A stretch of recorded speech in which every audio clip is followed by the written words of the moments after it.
And by the way, other theme we should also pay attention to is the useless pawn storm that we have somehow already talked about. After knight h5, king b1, the necessary defensive move, I think h4 here in the 13th move would be an example of a stupid move. Because if the position is blocked, why are we pushing pawns that won't unblock it in any way?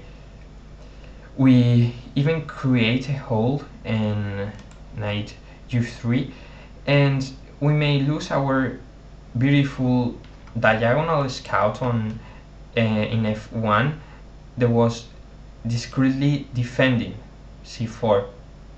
Well, discreetly, does that word even exist in English? Anyway, after, say for example, rook g1 and knight f1, we have somehow lost the initiative, because now black can mount a more effective attack, knowing that this square is going to be much weaker than usually. Well, going back to king b1 and sticking to the normal development, this is a very standard position if we rely on the in the early g5 push. And here we can try our luck in the center, which is the more normal maneuver, or block black's pawn storm with the knight a5, very common, we have already seen that. But since we are treating the pawn storm theme in these videos, I suggest you queen f2. Not a very useful move, but a great one in my opinion, since we also hit knight b6, and this is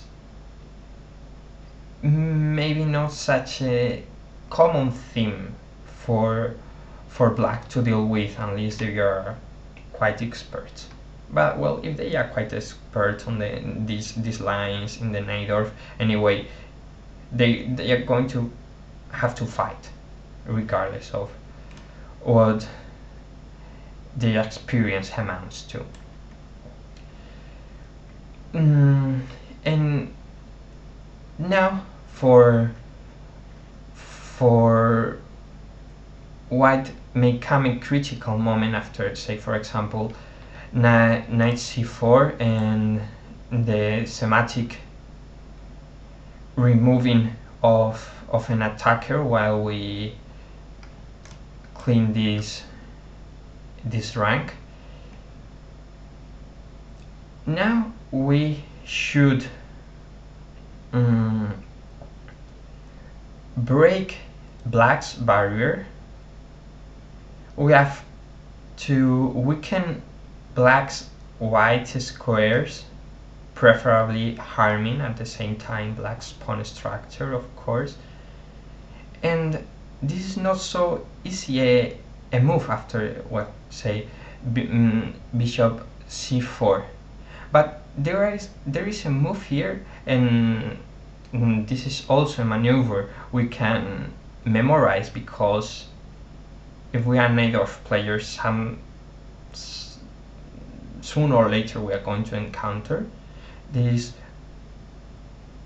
What would you play here? Well, the actual move to achieve all those things is in my book, Winning with the Najdorf. No, just joking, I don't have any book. The actual move, the good blow that you should play is, of course, knight c5.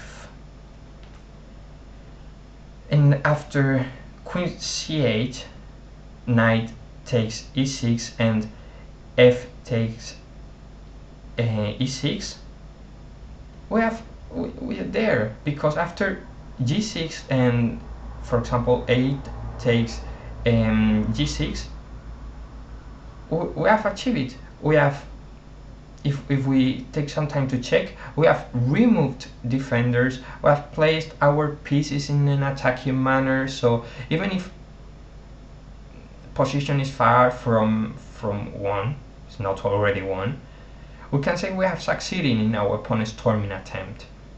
You will have, well, you must have found some time in your life someone that says, well, if you buy my book or you follow my method or something like that, you're gonna crush your enemies, you're gonna win everything with the Najdorf or reload whatever. Well, if it was that good, we wouldn't have mm, competition up to this day in chess. So just bear in mind that even if you attack properly, defend like a master, with white, maybe after the opening or the middle game, you're still gonna have to fight.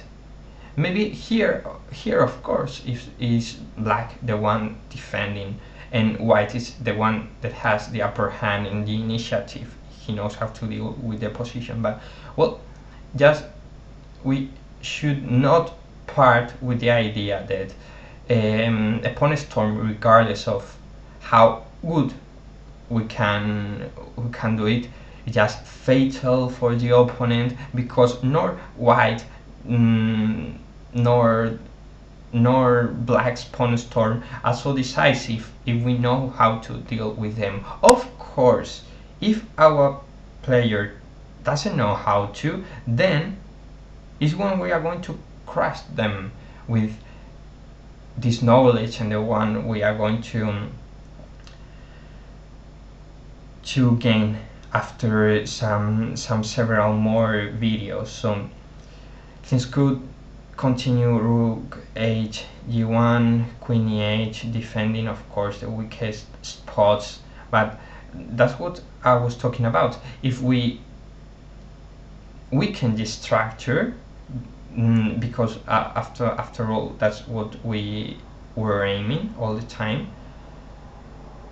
if we weaken the structure, then black is committed to defend. And even if you take an engine and analyze this position, maybe or probably it won't reveal a winning advantage for white, but this is far easier to play with white anyway. Bishop c1, queen e7, queen b6 takes f3, and c7 just a positional approach, just not caring much about the material equality or any other balance. Well, this is a possible path of a pawn storm.